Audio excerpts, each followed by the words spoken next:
Olá, seja bem-vindo ao programa Frente a Frente aqui na sua TV Mogi News, especialmente hoje, fora dos nossos estúdios da TV Mogi News. Hoje o programa é especial. O nosso convidado é o jornalista Heródoto Barbeiro.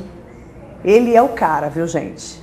Ele é o dono da notícia, já tem uma carreira brilhante, fez história, professor de história, fez direito, atuou em muitos anos na CBN, foi o precursor da notícia no rádio 24 horas por dia e é claro que tem uma história na TV Cultura e está na Record News hoje, também no portal R7.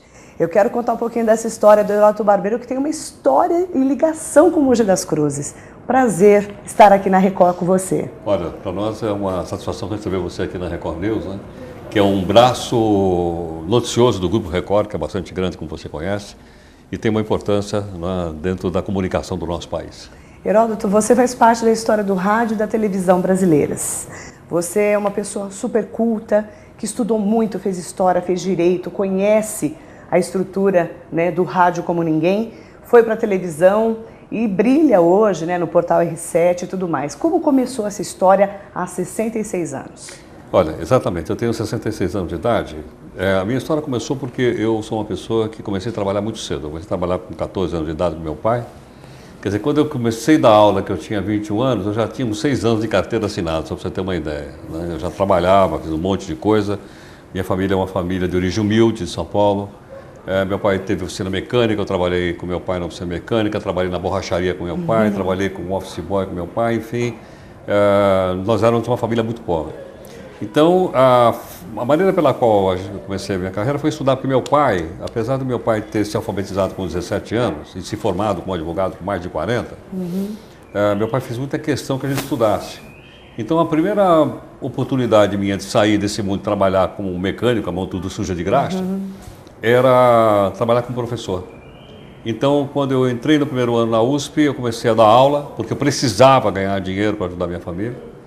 Então, a partir dali, eu comecei a dar aula. Só para você ter uma ideia, eu dei 25 anos de aula. Dei 16 anos no Objetivo, que está inclusive em Mogi das Cruzes. Dei 12 anos na USP, fui professor na USP durante 12 anos. E trabalhei simultaneamente em vários outros atividades como professor. Né? E aos poucos eu acabei, como era professor de História Contemporânea, acabei chegando muito perto da notícia. E dali para me apaixonar por jornalismo, acabou sendo um passo. Acabei me apaixonando por jornalismo. E aí comecei do zero, né, porque eu não entendia nada de jornalismo, fazendo essa carreira e aprendendo com grandes jornalistas, os quais você citou, o Zé Paulo, o Salomão, o Joseval, o Heisen, que foi meu colega de trabalho, e outros, aprender um pouco a fazer jornalismo. E você chegou no rádio primeiro, então? Não, eu comecei na televisão. Como foi essa chegada? Foi o seguinte, eu trabalhava no Objetivo em São Paulo e eles compraram um equipamento de televisão para dar aula em televisão. E aí o equipamento estava parado, e eu perguntei, escuta, esse equipamento aqui? Disse, não, daqui 6 meses a gente vai começar um telecurso, a gente vai treinar os professores. Eu falei, mas isso aqui vai ficar parado durante 6 meses? Eles disseram, vai. Eu falei, escuta, por que a gente não faz um jornalzinho no intervalo para os alunos, já que tinha televisão em todas as salas? Aí eu, tudo bem, a gente faz, quem vai fazer? Eu falei, eu sou professor de História Contemporânea, eu mandava ler jornal, aquela história. Então comecei a fazer um pequeno jornalzinho, que era um jornalzinho falado, no intervalo. Aí no ano seguinte, quando eu tive que gravar o telecurso, aí veio um pessoal da antiga TV Record, não era ainda aqui do Bispo de Macedo, era da família Paulo Machado de Carvalho, e os caras deram um treinamento, então comecei a aprender a dar aula na TV. Aí o telecurso foi para a TV Cultura, então comecei a aparecer na TV Cultura dando aula de história. Nesse meio termo, a TV Gazeta, que ficava em cima, resolveu fazer um programa chamado Show de Ensino, às quartas-feiras à noite. Precisava de um apresentador porque era um programa de notícia comentado pelos professores. Aí o diretor da TV Gazeta, na época, chamava Marco Aurélio, ele me convidou e eu falei, olha, eu sou professor, não, a gente vai te ensinar. Então, aos poucos eu fui aprendendo. Desse programa eu passei para um programa de debate, depois passei para um programa de entrevista, de repente eu estava fazendo um monte de coisa na Gazeta. E acabou virando jornalista. Aí eu fui convidado para trabalhar na Jovem Pan de manhã. Mas quando eu comecei a trabalhar no Jornal da Manhã da Jovem Pan, necessitava do curso de jornalismo. Entendi. Aí como eu estava no prédio do Objetivo, a Gazeta era no prédio do Objetivo e a Casper Livre era no prédio do Objetivo, eu falei, vou fazer jornalismo. Vou fazer. Aí eu fiz vestibular e tive uma sorte danada, porque naquele ano a DRT deu um fecha nas redações e todo mundo foi obrigado a voltar a fazer jornalismo. Inclusive os cobras estavam tudo lá. E eu, que era um foca, de repente me vi no meio dos cobras. Só para te dar uma ideia, você conhece a Maria Adelaide Amaral? Imagina, maravilhosa. Ela foi minha colega de sala de aula durante 4 anos. Maravilhosa. Entre outros. Você tem uma ideia? Hoje, o diretor da Casper Libero, o professor Carlos Costa, foi meu colega de banco. O Carlos era editor-chefe da Playboy. Só que tiveram que fazer jornalismo. Tiveram que fazer. Então, olha, eu de repente cheguei para aprender não só com os professores, mas com meus colegas de sala de aula. Então, isso foi uma coisa para mim... Gratificante e juntou muito também a informação com a formação. E depois você imagina, chegar lá na Jovem Pan, eu nunca tinha entrado no estúdio de rádio, na TV eu já tinha, na rádio não. De repente eu chego lá no estúdio da Jovem Pan, tá o Joseval Peixoto, o pai do Emerson Fittipaldi, o Barão Fittipaldi, Ney Gonçalves Dias, e eu não sei mais... Pô, o primeiro dia que eu fui lá para ser comentarista, eu sentei, não abri a boca, não falei nada, só fiquei olhando. Sabe, para mim aqueles caras que eu ouvia todos. Porque o rádio a gente meio que fica imaginando, né? Meu Deus, eu estou aqui sentado lá do Joseval. Quer dizer, o Joseval foi um dos meus professores de jornalismo, né, entre tantos. Mas foi por aí que eu comecei aos poucos a entrar nessa profissão. Você falou de que tinha que ter diploma naquela época. Como é que você vê esse problema que o jornalista hoje enfrenta de que qualquer um pode ser jornalista? Isso é um problema que vai ter que ser pensado direitinho pelo seguinte, não é só por causa do diploma. Hoje, como você sabe, a gente tem uma disposição que é uma quantidade imensa de mídia à sua disposição. Então, por exemplo, eu pego o meu iPhone. Né? Se eu dizer, isso aqui é um telefone, Mas é o seguinte, se eu quiser escrever alguma coisa no meu blog, eu escrevo daqui. Se eu quiser mandar uma mensagem, eu mando daqui. Se eu quiser filmar, eu filmo daqui. Se eu quiser gravar, eu gravo daqui. Então, qualquer pessoa hoje tem à sua disposição um veículo de comunicação, coisa que não tinha no passado. Então, imagine o seguinte, para abrir uma rádio, eu tenho que ter autorização do governo, como tem a Metropolitana que você trabalha. Para abrir uma rádio na internet, como a gente tem em Itaiaçupeba, lá na ONG a gente tem uma rádio, não precisamos pedir para ninguém. Está lá funcionando a rádio web da SAT, da Sociedade de Amigos de Itaiaçupeba. Então, isso fez com que as pessoas pudessem ter acesso a ser um emissor de notícias. E o que é mais interessante é o seguinte, agora são milhares, são milhões de coisas pela frente. De blogs, são milhares de blogs. O que vai determinar de eu ler o A e não o B? Credibilidade, conteúdo. Então, eu acho que é por aí que o jornalismo está indo. Então, você acredita que deveria ser necessário essa autorização realmente do diploma para a gente poder exercer a profissão? Então, agora, o diploma caiu, como você sabe. Sim. Não é? O diploma, hoje não há necessidade do diploma. Mas eu digo, com essa nova tecnologia, você não consegue segurar mais. Verdade, Heraldo. Não é verdade? Verdade. Com essa nova tecnologia, você não segura mais. Começa que você não segura a notícia, né? Porque se eu estiver andando no metrô e acontecer qualquer coisinha, eu filmo. E se você me mandar aqui, eu ponho no ar. Na TV, no ar, do meu laptop em cima da mesa, eu coloco no ar na televisão. Exatamente. A tecnologia chegou num ponto... Percebe ou não? Então, eu acho que a gente tem que repensar as profissões dependendo do avanço da tecnologia. Se você disser, bom, o que é mais importante? É o conteúdo da tecnologia? Não, é o conteúdo, sem dúvida. Porque a tecnologia é um meio para transportar o conteúdo. Mas eu digo, hoje com tanta plataforma, qualquer um pode ser emissor de notícia. Como é que você viu essas transformações todas? Porque você vivenciou, né? Pegou a máquina de escrever, o computador, a tecnologia da internet. Quando eu conto meu filho que é a máquina de escrever, ele fala, não acredito. O que é máquina de escrever? Não é verdade? Nem você chegou a conhecer o Telex? Não, cheguei a conhecer o Telex. Não, Telex.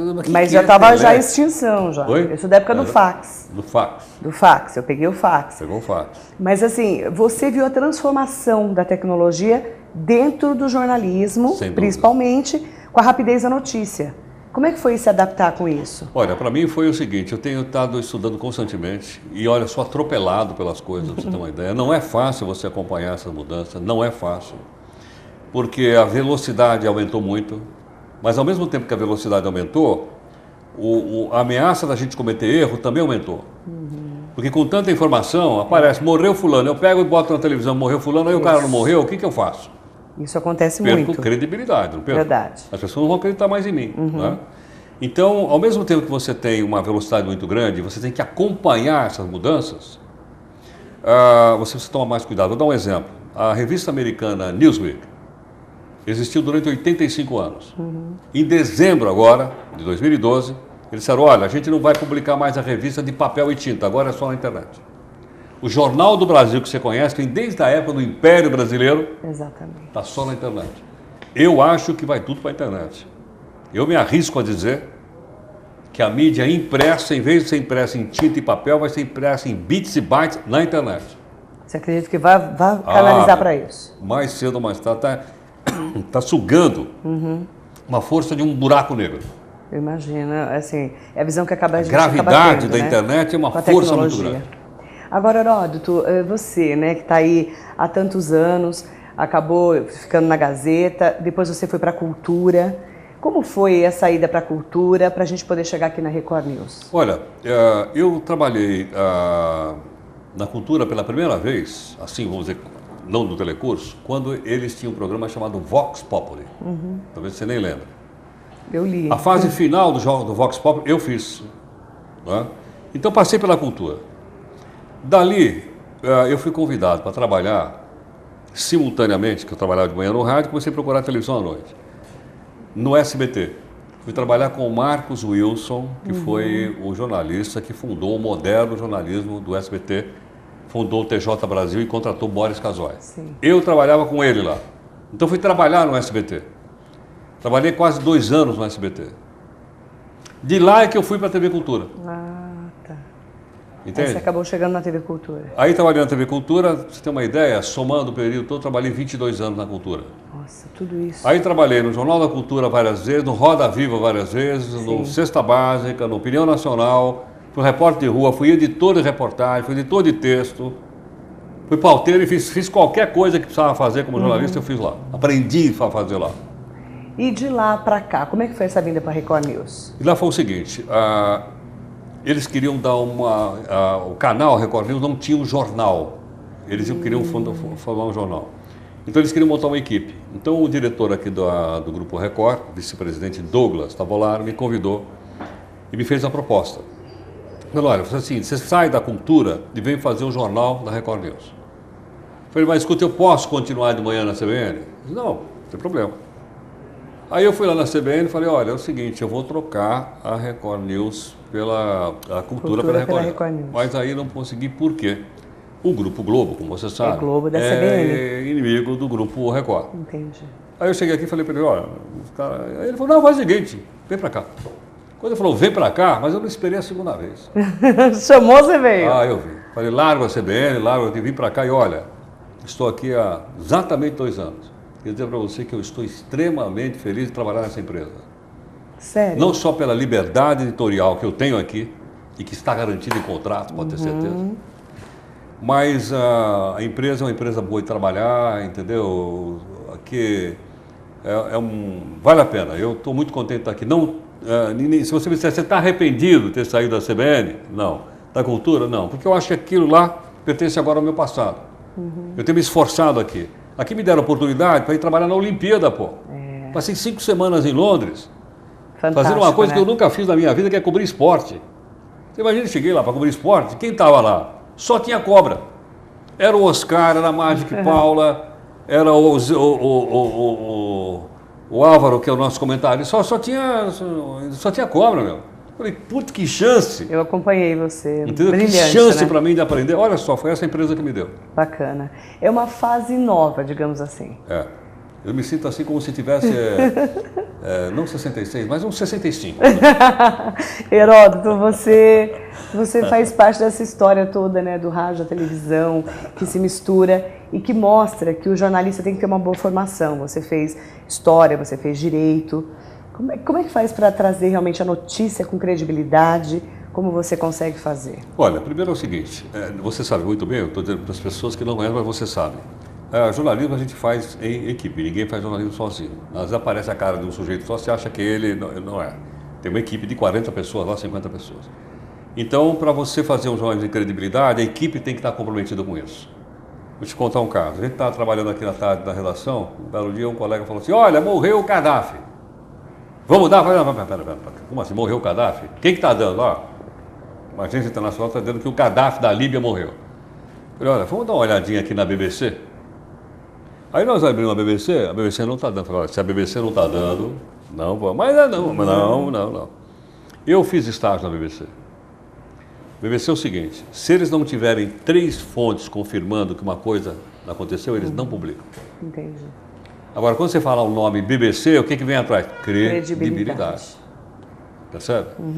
Então, eu acho que é essa busca constante que a gente tem que ter, porque onde é que nós, jornalistas, mais pisamos na bola em cima do código de ética? Quando a gente publica alguma coisa que não aconteceu. Não checou, né? Não é verdade? Não? Dá uma barrigada. Né? Dá uma barrigada. A gente publica, a gente prejudica a pessoa, prejudica a empresa, prejudica sei lá quem, e depois a gente faz de conta que não falou nada e ficamos quietinhos e botamos debaixo do tapete. E na verdade, né, Heródoto, quando a gente fala assim, preciso de credibilidade, né? Quantos anos você demorou para ter essa credibilidade toda, menino? Isso é uma coisa cumulativa, é que nem tomar sol. Você vai ficando moreninho, vai né? ficando moreninho, mas tem que ser aos poucos, não aos é? Poucos. Não é verdade? É necessário que o público, que o seu público, perceba em você credibilidade. Não adianta você chegar e bater no peito e dizer, eu sou jornalista. Eu sou o cara. Não. Não adianta você dizer, eu sou o cara, porque é a percepção do público. Percepção. O público constrói uma imagem da gente pelo que você fez de certo, de errado, o que você pisou na bola, o que você não pisou, entendeu? Não. Verdade. O público sabe. Heródoto Barbeiro tem essa história, viu? Essa história de vida, de jornalismo, de credibilidade. Depois do intervalo eu vou contar para vocês a história dele com o Mogi das Cruzes. Tem uma história de amor com a cidade. Depois do intervalo eu volto, não saia daí. Estamos apresentando Frente a Frente. Voltamos a apresentar Frente a Frente. Voltamos com o jornalista Heródoto Barbeiro, agora para falar um pouquinho da história do Heródoto com o Mogi das Cruzes. Como é que você começou a sua história com a cidade, Heródoto? Olha, minha história com a cidade, a primeira coisa que eu me lembro foi quando uma vez eu era criança, acho que eu tinha uns 8 anos de idade, e meu pai ganhou um carro velho. E sabe quando o pai da gente colocava a gente no carro e disse, agora a gente vai almoçar fora de São Paulo? Era longe. Era longe. Então eu me lembro vagamente de ter chegado em Mogi das Cruzes. Sabe onde é a antiga estação rodoviária ali no centro? Sim. Era a imagem que nunca mais me apagou. E tinha um cinema, é Urupema. Urupema. Essa foi a imagem que, isso aí foi há, sei lá, 50 anos atrás. Né? Então era a única coisa que eu me lembrava de Mogi. Depois disso, já estava eu dando aula, aquela história toda, sempre gostei de mato, essas coisas. Aí um belo dia, como todo paulistano, falei, puxa, eu vou comprar um sítio. Aí onde é que o paulistano vai comprar sítio? Itu, Sorocaba, não é isso? Um belo dia me apareceu uma história de um cidadão, e ele era conhecido da minha mulher, trabalhava com ela na Transbrasil, estou tentando lembrar o nome dele, e fui. Ele era irmão da dona Juranda. A dona Juranda é a mulher do escultor Brecheret, Juranda Brecheret, mulher do Vitor Brecheret, que é o maior escultor brasileiro de todos os tempos. Maravilhoso. Que, aliás, ia sempre lá. Sim. E aí, então lá fui eu encontrar a dona Juranda num local chamado Taiaçupeba. Taiaçupeba. Não consegui chegar. Você perdeu. Choveu? Não, choveu. Ah, não chegou. Choveu, meu carro atolou, eu acho que eu tinha uma Brasília velha. Aí a Brasília atolou, não consegui chegar em Taiaçupeba, falei para minha mãe, nunca mais eu vou nesse lugar, tá louco? Lá é o fim do mundo. Aí ela falou, pô, ficou mal, a dona Juranda ficou te esperando, você não apareceu, você vai ter que ir no outro final de semana. Aí no outro final de semana eu chamei meu irmão, falei assim, pô, vamos comigo lá, vai, eu pelo menos vou lá. Aí consegui chegar em Taiaçupeba, cheguei na casa dela, da dona Juranda, aí o irmão dela, que era nosso conhecido, me levou até essa localidade, falou, tem um sítio para vender e tal. Aí eu fui lá ver o tal do sítio. Era mato praticamente, não tinha nada, né? Em Taiaçupeba, passando a Doutora, em direção onde é hoje o Parque das Neblinas. Aí cheguei, olhei assim, fiquei maravilhado com aquilo, falei pro meu irmão, olha, acho que eu vou comprar. Meu irmão, você está louco, vamos embora daqui, isso daqui está cheio de cobra, e não sei o quê, você é louco, você vai botar vela boa em defunto ruim e tal. Tentou me demover. Não conseguiu. Não conseguiu. Eu fui lá, comprei o sítio Isso aos 40 anos? Aos 40 anos. E aí? E aí, então, passei aí regularmente lá, meus filhos foram criados em final de semana lá, meus filhos andaram brincando, você imagina, né? Aqui em São Paulo você não tem lugar para criança brincar. Lá eles solto, brincavam, né? Na terra, tinha cavalo, tinha égua, corria de charrete, aquelas bagunças todas. Minha família ia muito lá, porque tinha muitas crianças, ia muito lá. Então a gente se apaixonou lá pelo pedaço. E aí eu acho que tem, além de duas coisas ali, eu tombei o pedaço. É. Né? Ele está tombado. Eu sei dessa história. Ele é uma reserva... Reserva ecológica, né? É uma reserva ecológica, é perpétuo o tombamento. Quer dizer, eu posso vender, posso trocar, meus filhos podem herdar, mas não podem tirar mais a mata de lá, ela é perpétua lá. Ela é uma RPPN. E isso foi um ponto. E o outro foi ter me juntado lá com uma turma para refundar a poderosa Sociedade Amigos de Itaiaçupeba. A SAT. A SAT. Aí então lá enfiamos na SAT, fizemos um monte de coisa na SAT. E aí depois então tive a honra de ser convidado pelo Jornal Mogi News para fazer uma colunazinha chamada Jornal de Itaiaçupeba. Isso, sei lá quantos anos faz, eu tenho a coluna até hoje, para mim é uma honra estar participando do jornal. E depois também ter o artigo publicado no jornal. Então isso me aproximou muito da cidade, né? Das pessoas. Eu gosto das pessoas, eu gosto da cidade. E, enfim, eu estou lá ligado lá. Que bacana. E é legal porque as pessoas de Mogi das Cruzes têm um orgulho danado de falar que o Heródoto Barbeiro tem um sítio e que ele vai para lá. Vou sempre. Mas eu quero saber a história da Kombi. Que história é essa da Kombi? A história da Kombi é o seguinte. Ficou famosa essa história. Olha, a história da Kombi é o seguinte. Eu sempre tive Kombi. Sempre? Sempre. Desde menino. Por quê? Como eu te falei, meu pai tinha oficina mecânica. Quando quebrava um carro, ele dizia, vamos fazer um socorro. Não tinha guincho, bota tudo numa Kombi velha, a gente subia na Kombi velha. Vamos lá. Vamos lá. De lá para frente, nunca mais deixei de ter Kombi. Você gosta? Então eu gosto de andar naqueles pedaços lá e tal. Ainda tem, hoje a Kombi fica lá. Tá lá encostadinha. Tá lá não, ela anda para cima e para baixo. Você roda? Ando sempre. Agora mesmo acho que a minha mulher está trazendo para São Paulo. Aí tem uma briga, porque ela não quer andar de Kombi, eu quero andar de Kombi. Então sempre tive ligado à Kombi. E passei assim, histórias na Kombi, carregando as minhas crianças na Kombi. Tinha uma Kombi que pegou fogo na Avenida Paulista.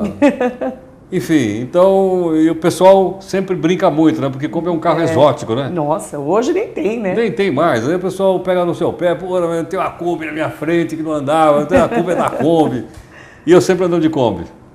E sabe que as pessoas me identificavam depois na rua com a Kombi. Um dia eu vim aqui na Record News com essa Kombi. Meu Deus. Porque tem um estacionamento aqui, vou contar em segredo. Só o pessoal chama de aí, Beverly né? Hills, na frente. É só o carrão da turma lá. Só chique, né? Eu estaciono ali. Aí eu entrei de Kombi. Aí o cara fechou o portão e não me deixou entrar. Falei, pô, ó, entrega lá atrás. Falei, não, meu, abri a porta, eu ganhei o meu lugar aí. Aí o cara abriu e entrei com a Kombi. Não acredito. Aí eu peguei e falei assim, vou botar minha Kombi do lado daquele Camaro ali, ó. Ai, que chique. Acho que era do Rodrigo Faro. Ah, do Rodrigo Faro? Chique, né, menino? Do lado da Kombi. Do lado da Kombi. Ficou chique, eu falei, ó, cuidado, não vai deixar amassar minha Kombi aí, hein, meu. E aí você ficou famoso com a Kombi, não tem jeito. Não tem jeito. Agora, Heródoto, como é que você enxerga Mogi das Cruzes e a região do Alto Tietê? Olha, acho que a cidade tem um potencial para ser a cidade mais importante daquela região, sem dúvida alguma. Por causa dos investimentos da indústria, por causa da proximidade com São Paulo, porque o transporte ferroviário melhorou muito e vai melhorar mais, eu acho. Né? Porque a cidade está se expandindo naquela direção.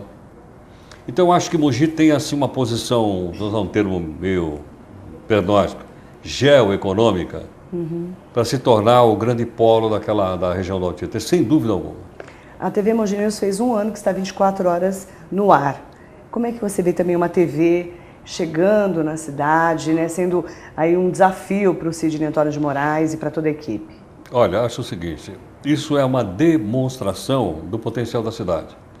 Porque você não faz uma televisão como essa se você não tiver telespectadores, se você não tiver suporte econômico, se você não tiver suporte publicitário, se você não tiver um grupo como esse, o Grupo Mogi News, para decidir colocar uma televisão dessa no ar.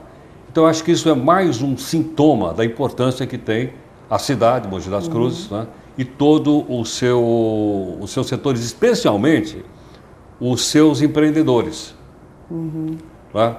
Então, acho que isso é muito importante. E mais, ninguém vai fazer um noticiário de Mogi das Cruzes melhor do que o veículo de Mogi das Cruzes. Eu trabalhei na CBN, o pessoal ouvia a CBN Mogi das Cruzes, mas eu não falava de Mogi das Cruzes. Não sei fazer uma brincadeira. Então, a melhor notícia de Mogi das Cruzes, só um veículo de comunicação de Mogi das Cruzes, é óbvio. Bacana. Não é verdade? Para quem está assistindo agora a nossa TV Mogi News, esse é o Heródoto Barbeiro, né? O grande Heródoto Barbeiro. A gente não está no estúdio hoje da TV, mas né? Estamos aqui, explica que nós na estamos Record News. Na Record News, chique, né? onde o Heródoto está aí, né, chegando ao 2º ano de trabalho, e como se fosse aí o 1º ano de carreira dele, super animado. Eu estou super feliz de ver você nessa animação toda. Obrigado. E você acabou de lançar um livro. Eu vi que você tem 39 livros. Heródoto do céu, você está muito rodado, menino. O Ricardo Couto, que trabalha comigo, que vem pegando no pé, disse, meu, você publica mais livro que o Xalito. Eu não sei se isso é uma ofensa ou se é uma acusação, né? Isso é bom ou ruim? Aí ele fala assim, você é que nem o Frei Beto, quando quer ler um livro bom, escreve mais um. Menino, quantos livros você tem? sabe? 39 já? Tem. Livro de tudo quanto é coisa, né? Eu tenho na área de história, uma maior parte na área de história. Tenho na área de jornalismo. Tenho 5, 6. Tenho Falar para Liderar, que você conhece. Que é ótimo. Tenho Media Training também, que é também, que eu conheço. Tenho de budismo, né? Porque eu sou budista, né? Esse é legal também. Entendeu? Tenho um livro sobre budismo. Que você até ganhou um título, né? Chama Buda, Mito e Realidade. É um livro de divulgação, para as pessoas entenderem um pouquinho o que é o budismo. Mas se você me perguntar, o que você tem pela frente? Eu tenho 3 livros pela frente. Eu tenho o livro da Record, que eu estou trabalhando junto com a equipe. Eu tenho um livro de crônicas que eu estou juntando. E eu acabei de receber de uma outra editora dizendo o seguinte, a gente queria escrever um livro sobre budismo diferente daquele que você já escreveu. Com a outra você topa. O que eu falei? Claro que topa. Então vamos passar de 40, 42 entendeu? Já, porque então, você agora eu não sei quanto tempo. Eu falei, preciso de tempo. Como é que você faz para você separar seu tempo entre a TV agora e esse Heródoto Barbeiro que escreve, que tem um blog do Barbeiro no R7? Como é que você faz? Olha, eu sou um cara extremamente organizado, sabe? O meu dia, hoje é um exemplo dele, entendeu? Eu fiz já várias coisas simultaneamente. Eu tenho horário certo para fazer as coisas, entendeu? Paro isso, faço aquilo. Entende? Eu não misturo as coisas, né? Entende? Meu dia hoje vai terminar com o aniversário do meu filho, do Guilherme, à noite. Que legal. Mas quando eu chegar em casa às 10h30 da noite, a gente vai fazer uma festinha de aniversário dele. Legal. Então eu digo, eu consigo, percebe? Separar bem para não ficar muito de um lado e pouco do outro. Por isso você consegue tempo Por isso eu consigo escrever escrever. E escrever livro é todo dia escrever um pedacinho. Aliás, você escreveu esse jornalismo online agora, que é um novo, né, lançamento, e você fala muito dessa novidade do jornalismo na internet, de como lidar com ele. Você já está craque com o R7? Não, eu não. Eu estou aprendendo. Está aprendendo? Estou aprendendo com o pessoal da R7. Qual é a dica que você dá com esse livro? Primeiro a gente precisa entender o que é a internet, que as pessoas não conseguem compreender. Você fala rede, o cara imagina a rede de peixe. Né? Mas eu diria que ela não é uma rede, ela é uma mandala. Qual é a diferença da rede com a mandala? A rede você estende ela assim no chão. Sim. A mandala ela é tridimensional. Né? A mandala é uma coisa... Essa é a internet. Ela é tridimensional. Cada nozinho daquele que forma a mandala é alguém num computador. Então você imagina o tamanho dessa mandala. E mais, ela está viva. Ela cresce e ela diminui. Quando mais pessoas ligam o computador, ela cresce. Quando menos pessoas ligam, ela desliga. Então ela está sempre viva. E mais, qualquer ponta pode falar com qualquer ponta. Eu posso mandar um e-mail para você, posso mandar para o jornal, posso mandar para a rádio, tá certo? Posso mandar uma foto, quer dizer, posso mandar qualquer coisa por ali. Qualquer coisa que se transformar em bits e bytes transita nessa rede, nessa mandala. Então eu acho que a gente tem que entender isso primeiro para poder mexer com ela. Certo. Eu acho que esse é o primeiro passo que a gente explica no livro. Tem muita coisa boa na internet. Como é que a gente tira a parte ruim? A parte ruim a gente tira pelo nosso bom senso. Bom senso. Outra coisa que me deram na mão, agora, a chave do liga, desliga, troca, destroca. Está na minha mão. Ou seja, se você me oferece uma porcaria, mudo. Muda. Tá. É certo? Em vez de censurar você, dizer, não, você não pode falar disso, eu troco de canal. Muda. Eu mudo de jornal, eu mudo de site, eu mudo de blog. Percebe? Porque está na nossa mão, né? Tem o poder na mão. Nós temos o poder na mão, o poder de cidadão na mão. Olha que coisa maravilhosa. Tá certo? Quanto mais, melhor. Quanto mais diferente, melhor. Quanto mais opinião diferente, melhor. Bacana. Porque eu escolho. Você não vai fazer minha cabeça. Eu vou fazer minha cabeça porque eu vou escolher o que eu vou ler, o que eu vou... A internet no Brasil está com mais qualidade? Sem dúvida, sem dúvida. Estamos preparados aí? Sem dúvida. Olha, eu vou voltar para você. Sabe qual é o sonho de consumo das crianças lá de Itaiaçupeba? Qual? É o computador. É o computador, né? Você sabe o que nós damos lá de presente? Vamos fazer uma feira de ciência agora. Primeiro prêmio, um tablet. Todas Segundo as prêmio, crianças um iPhone. Tudo tecnologia. É só tecnologia. É o que a molecada quer. A molecada quer entrar na internet. Quer estar junto. Entendeu? Agora você imagina uma criança daquelas nossas escolas. Tá? Nós temos, inclusive, salas de internet lá na SAT. Nossa, está cheio de moleque lá. Você vai na biblioteca, está vazio. A sala de internet, está a molecada toda dentro da sala de internet. É outra coisa que eu já falei para a nossa secretária lá da SAT. Biblioteca vai acabar. Está tudo no computador. Nós vamos ter que arrumar outra coisa para fazer na biblioteca. Dá palestra, filme, teatro, mas os livros. Não, está tudo na internet. Mudou a nossa concepção do conhecimento. Mudou. E a gente precisa ter Nós estamos isso, no né? mundo do conhecimento. E Nós estamos aí, navegando no meio do conhecimento. como é que o Brasil, infelizmente, com uma educação ainda muito precária, consegue se atualizar nisso? Olha, eu acho que muito vai do esforço pessoal das pessoas, das famílias ensinarem os seus filhos, como meus pais me ensinaram. Percebe? Porque às vezes a gente é pobre, mas a gente não quer ser pobre pro resto da vida. Isso mesmo. Né? E o Ou a conhecimento gente muda isso, não né? tem conhecimento. Exatamente. É, Quer dizer, o o pulo do conhecimento gato, é né? uma forma de você, entendeu? Exatamente. Então, para a gente melhorar de pulo do vida, a gato. gente tem que estudar. Aí tem que estudar. Tem que estudar. Não tem jeito. Não tem jeito. Daqui a pouco, depois do intervalo comercial, direto da Record News, hoje aqui no Frente a Frente, nós temos Heródoto Barbeiro falando do Brasil. Como é que ele enxerga o Brasil hoje, hein? Esse Brasil que ele conhece muito bem, porque ele é professor de História Contemporânea, formado pela USP, deu aula muitos anos em cursinho e também na Universidade de São Paulo. Depois do intervalo comercial, nós voltamos com o último bloco e o Jogo Rápido com o Heródoto Barbeiro. Estamos apresentando Frente a Frente. Voltamos a apresentar Frente a Frente. Voltamos com o programa Frente a Frente aqui da Record News. Hoje é especial, viu, gente? Aniversário de 1 ano da TV Mogi News no canal 24 Horas. E a gente está entrevistando o Heródoto Barbeiro. Vale, viu? Vale vir lá de Mogi, pegar uma maior chuva para chegar aqui.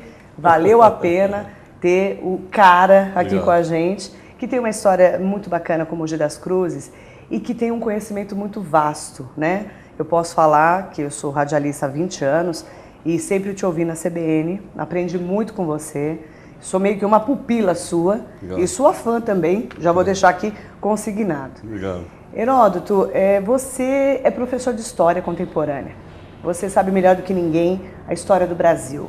Como é que você enxerga esse país que é tão maravilhoso e tão cheio de problemas políticos espalhados por aí, infelizmente? Olha, acho que nós estamos no Brasil hoje melhor do que nós estávamos há 10 anos atrás e melhor do que nós estávamos há 20 anos atrás. O Brasil está bem melhor, sem dúvida alguma, indiscutivelmente. De que forma que a gente percebe isso? A gente percebe hoje que as pessoas estão tendo acesso a determinadas coisas que não tinham no passado. A maior parte das crianças brasileiras estão na escola. Mas a escola não é boa, tudo bem, mas estão na escola. A maior parte das crianças hoje, as pessoas têm atendimento médico, não é o melhor do mundo, mas tem atendimento médico. Em suma, todos nós gostaríamos de ter uma escola tão boa como a da Coreia, um atendimento médico tão bom quanto o da Suécia, e políticos tão honestos quanto os da Inglaterra. Não temos isso ainda, infelizmente. Mas nós estamos avançando, nós estamos andando. Eu acho que nesses últimos anos a gente acelerou muito o processo de avançar no nosso país. Eu acho que o fato, por exemplo, da gente estar acompanhando melhor as coisas, cobrando mais, exigindo mais, é uma demonstração que nós estamos amadurecendo. Nós estamos transformando em cidadania. Eu não estou falando aqui contra o partido A nem o partido B, não é questão de partido, é questão de cidadania. E eu acho que enquanto cidadão começa a tomar consciência. Por exemplo, eu sou pagador de imposto. Eu pago imposto. Então eu não posso chegar num lugar público e não ser bem atendido porque eu sou o patrão do cara.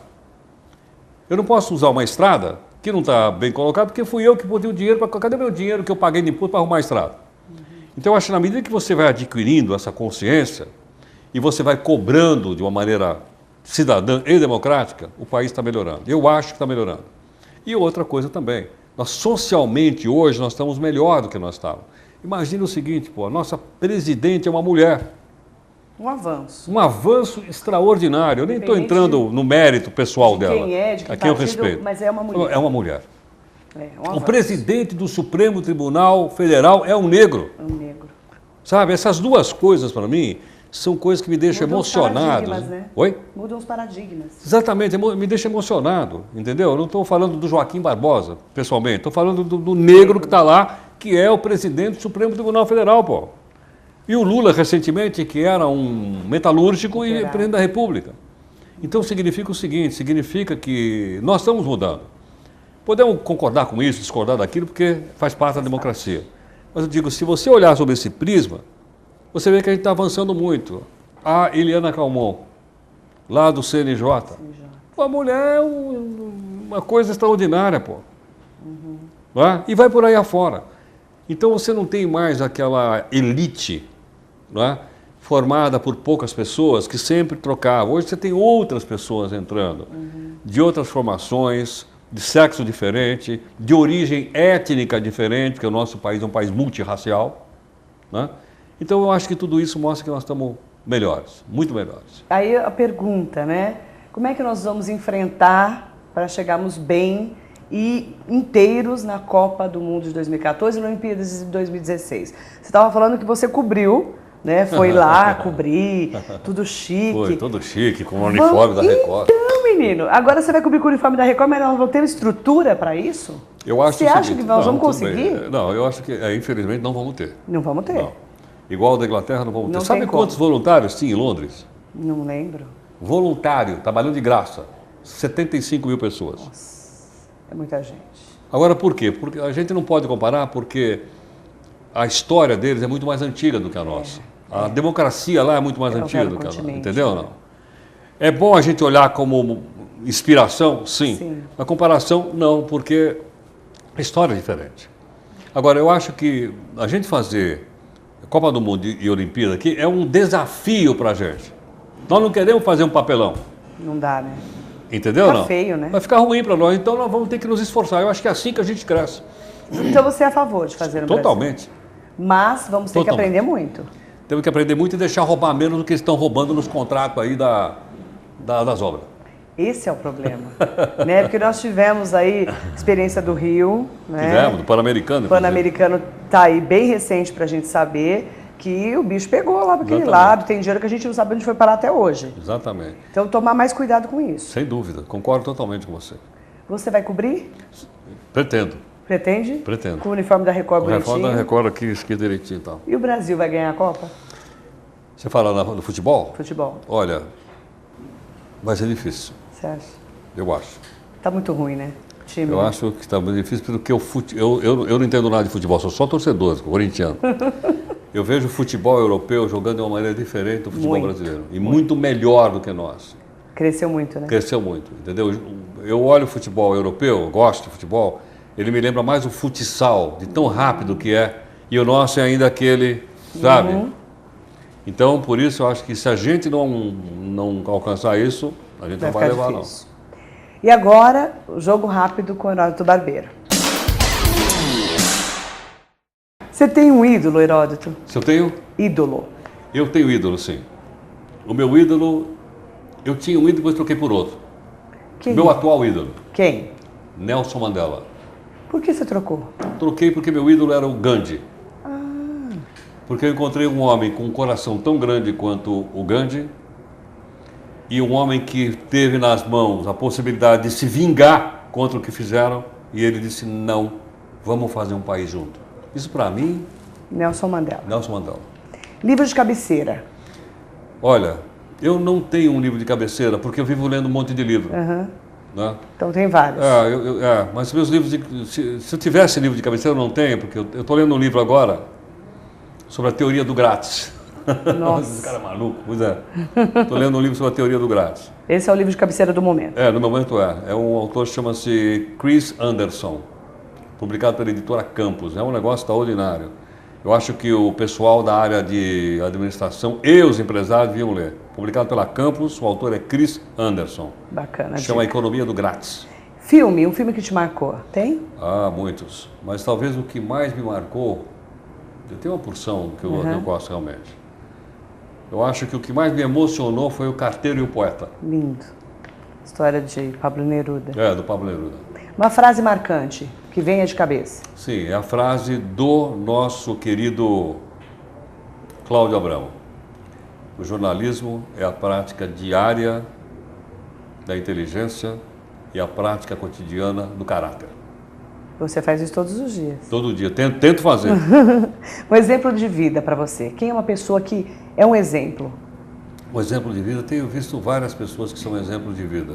O Lincoln foi um exemplo de vida para mim. Abraham Lincoln. Fechado. Um hobby. Você tem hobby? Eu tenho hobby? Eu tenho. Qual? Yoga. Ah, você gosta. Cor preferida? Cor preferida, amarelo. Dia ou noite?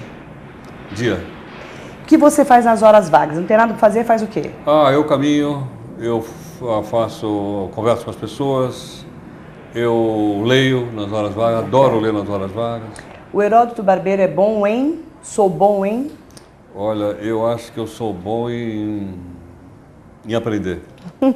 E é péssimo em quê? Eu acho que eu sou péssimo em desenho. Não consigo desenhar uma casinha. Qual a melhor lembrança que você tem da infância, Heródoto? A melhor infância da minha infância, qual foi melhor? Eu acho foi quando eu tinha 6 anos de idade, eu estudava naquela escola lá embaixo do Parque Dom Pedro II, e teve uma comemoração, não lembro qual, e me escolheram para recitar alguma coisa lá no palco. Você tem essa memória? Tenho essa memória. O esporte? Bom, o esporte, hoje eu faço ginásio, eu não tenho esporte, eu sou torcedor de futebol, gosto de futebol, sou corintiano. O que você mais curte na internet? São a possibilidade, eu leio muito noticiário internacional na internet, leio muito comentário, leio o blog do Nassif, do Paulo Henrique, da Miriam Leitão, do Sadenberg, leio... Tudo. Em suma, eu leio. Um lugar? Superba. Ai, que legal. Um sonho? Um sonho? Um sonho seria ajudar a preservar a região lá do nosso manancial. Bacana. O que você não suporta nos outros, Heródoto? Arrogância. Medo de quê? Tem medo? Eu tenho medo, sim, tenho. Como acho que todos os seres humanos têm. Eu tenho medo de, muitas vezes, estar pisando na bola ou estar prejudicando alguém. Eu vivo me policiando para isso. Mania de? Eu tenho uma mania... do que eu tenho mania? Eu vou às unhas que eu não tenho mania. De comer bananas. Você gosta de banana? Adoro banana. Bacana. Quero pedir para você deixar uma mensagem aos nossos telespectadores e aos internautas que estão assistindo agora. Bom, eu queria agradecer a gentileza do seu convite. Para mim foi extraordinário estar conversando essas coisas todas. Queria dizer que me sinto honrado mais uma vez em participar e em ter essa pequena participação na vida de Mogi das Cruzes, né? E dizer para vocês que estou à disposição. Naquilo que eu puder ajudar em alguma coisa, contem comigo. Obrigada, Heródoto. Obrigado por me receber a nossa equipe aqui tão bem no seu estúdio, né? Nesse estúdio chique aqui da Record News. E muito mais boa sorte, mais saúde para você continuar trabalhando firme e forte aqui. Muito obrigado. Obrigada. Tá aí, gente. Esse é o cara, Heródoto Barbeiro. Tem uma história extraordinária no jornalismo, na história contemporânea, como professor. E é claro, né, fez direito também para aprender um pouco mais. E todos os dias ensina para as pessoas na Record News. Às 21 horas tem lá o telejornal que você pode também ligar para você acompanhar. Obrigada ao Heródoto Barbeiro. E eu, com certeza, adorei a entrevista, né? Entrevistar o Heródoto é sempre um prazer. Já o entrevistei em outras ocasiões, mas especialmente aqui na TV Mogi News é a primeira vez. E olha, lição de vida. Obrigada pela audiência e pelo carinho. Um beijo e até o próximo programa. Até lá.